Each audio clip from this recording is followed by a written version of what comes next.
Well, there's good news and bad news for this Copart project.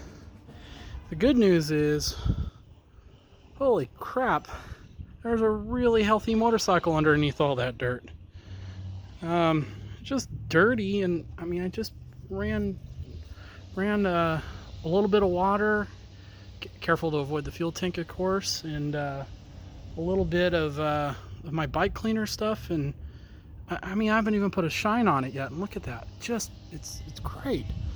So the good news is, easy project. The bad news is, there's not much of a project here. The other thing you can see, I got a little bit of, got some paintbrush cleaner, and that was blue. And I mean, I'll just show you what I'm doing here. Go ahead and get a little bit of that stuff on there. Okay. Yeah, I'm being real careful with this stuff because it'll strip paint, but I mean, this crap is coming right off. Look at that. There's like no project to do here. A piece like this, I mean, I might end up blacking out just to make it look a little bit cleaner because it is a little rough, but I mean, what an easy project. You know, I'm a little worried about hitting this stuff, but man, this is great. I mean, it's great, and it sucks because not a lot to do with this bike, to tell you the truth. Oh well.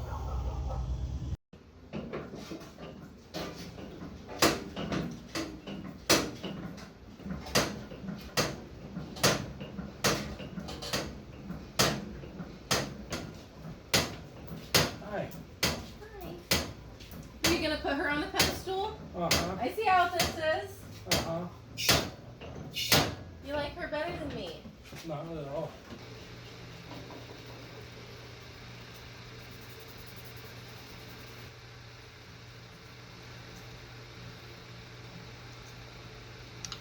Many hours later. All right, first night down, we have got the all the blue off of one side. I got to get it off on the other side.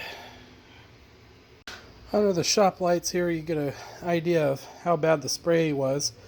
The other side is done, and you can see it's obviously someone was just hit it with a rattle can. It's really a weird thing, huh? I think this side's actually worse. So we will we'll clean that all up and get it looking better. Probably spend an hour or two out here, and most of it'll be gone pretty easy. It came right off the other side. So once we get that done, we'll have to get, I got the new mirror in on order, and I'm just waiting on a new side panel, and cosmetically she's 100%.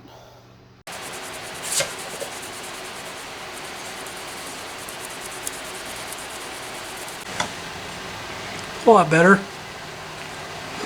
There's a bit of rust up here. I'm gonna figure out how to take care of it. Might just cover it up though. Alright, so skipping through a lot of this just because, you know, it's just cleaning, but taking off a bunch of parts. Got the rear set sitting there in the bucket. Took off the tire hugger, and already got a lot of the blue removed. I'm gonna start working around this. See, there's still some blue shades there. Got this metal plate off of here, and I'm going to go ahead and scrub underneath this. And that plastic grill needs to be fixed. But yeah, like I said, this is just kind of a fast forward thing.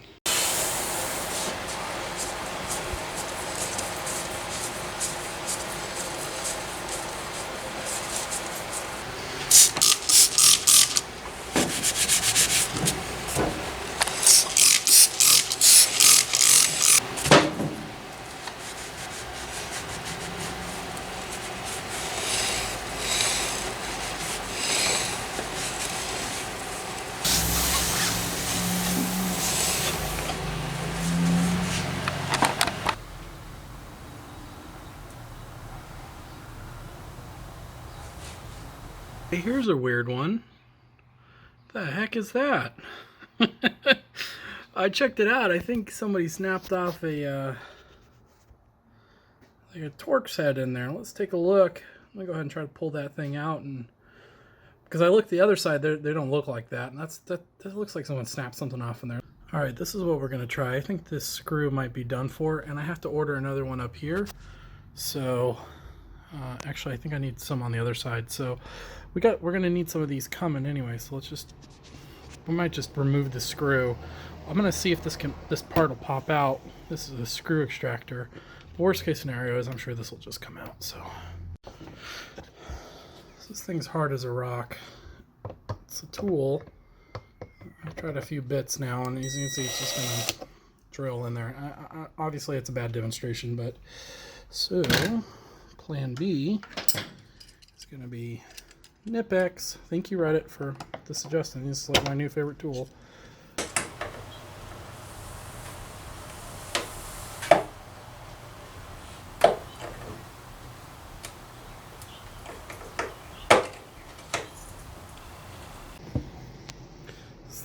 I got it almost now. I don't want to use the pliers too much.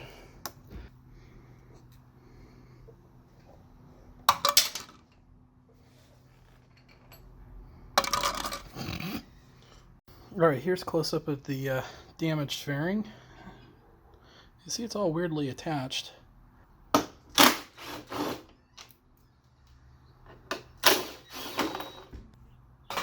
Oh. Well, that's good news. This piece looks whole. So it needs to be cleaned, but alright. Another one of those, and looks like this comes out. Of course, our jury-rigged starter system here is in the way.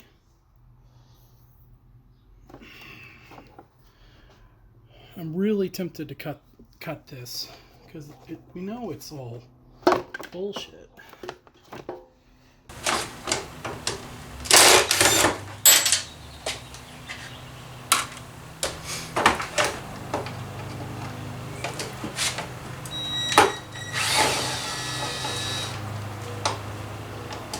It's a good thing I chose to take that windscreen off, because that's a lot of dust. That's just from that lot.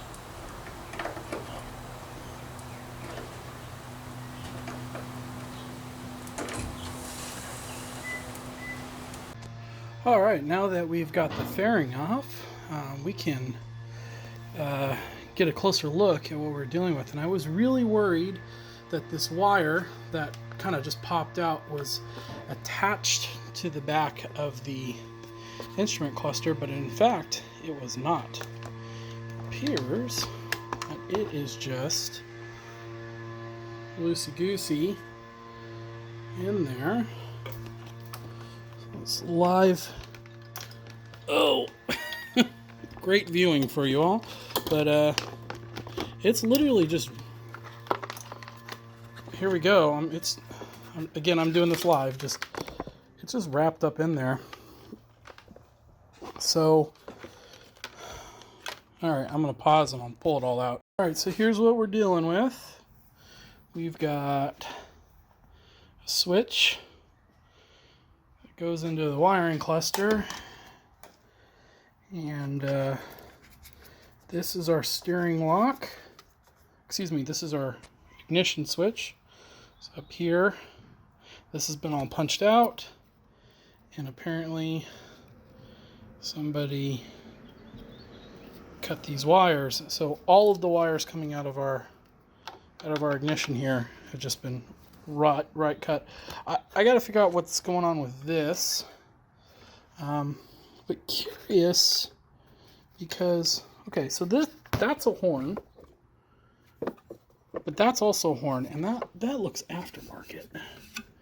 Fiam, I think that's an aftermarket horn.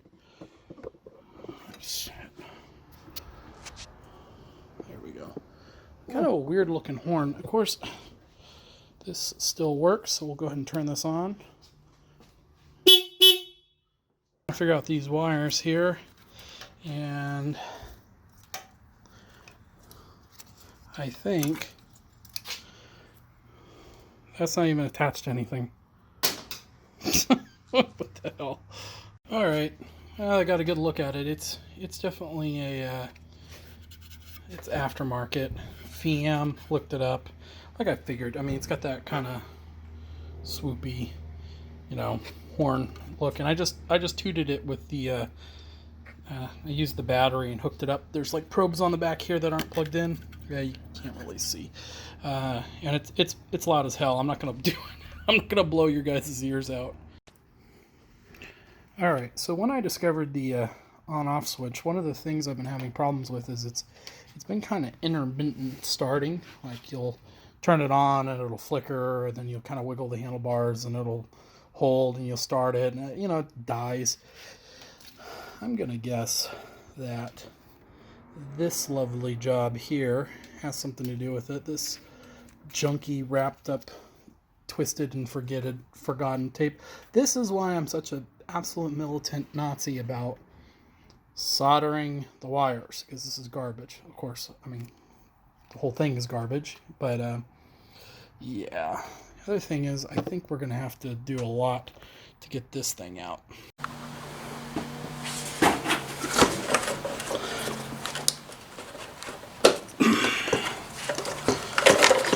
Let's get this out of here.